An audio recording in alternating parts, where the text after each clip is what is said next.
Старосело. Археологически разкопки и тайни открития. Село Старосело, сгушено в сърцето на Средна гора, е място, което пази безценни следи от древността. Това малко селце привлича вниманието на археолози, историци и изследователи от цял свят. След като през 2000-та година започват мащабни разкопки, водени от именитият археолог Георги Китов. Георги Китов, известен с находчивостта и страстта си към тракийската култура, се насочва към Старосело с мисията да разкрие повече за древните тракийски царе. Още при първите проучвания екипът му открива уникални структури, които бързо привличат вниманието на научната общност. Най-забележителното откритие е храмът Гробница, свързан с тракийският владетел Сев III. Тази гробница, разположена под могилен насип, е изключителна със своите мащаби и архитектура. Входът е украсен с масивни каменни блокове, а стените са покрити с изображения, символизиращи религиозни ритуали и божествени фигури. В централната камера археолозите намират златни и бронзови артефакти, керамични съдове и останки от ритуални дарове. Най-важното е, че структурата на гробницата подсказва за значението на астрономическите знания на траките. Разкритата гробница не е просто място за погребение. Тя е проектирана като храм, използван за ритуали, свързан с почитането на боговете Дионис и Аполон. Георги Китов и екипът му установяват, че ориентацията на гробницата съвпада с слънчевите цикли, което доказва сложността на астрономическите познания на траките. Всяка находка носи информация за религиозни практики на древните жители на региона.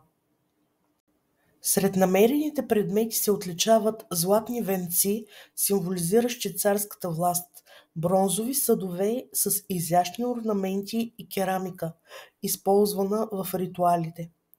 Откритията подсказват, че тракийските царе не само са управлявали, но и са изпълнявали ролята на посредници между хората и боговете.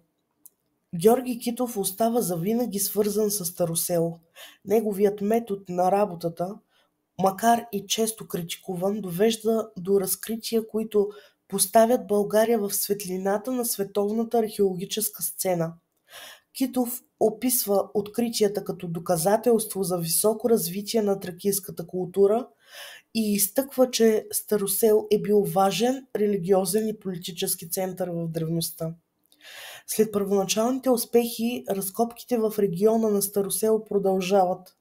Археолози като Христо Попов и други специалисти използват модерни технологии, за да разкрият още повече за историята на региона.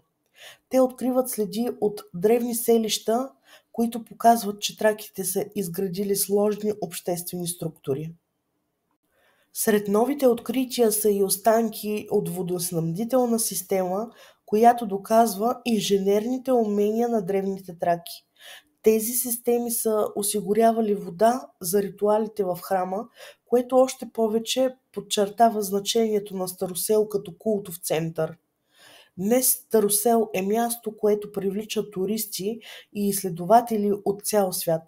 Археологическите находки са изложени в музей, а самият комплекс е отворен за посещения, предоставяйки на посетителите възможност да се докоснат до величието на тракийската култура.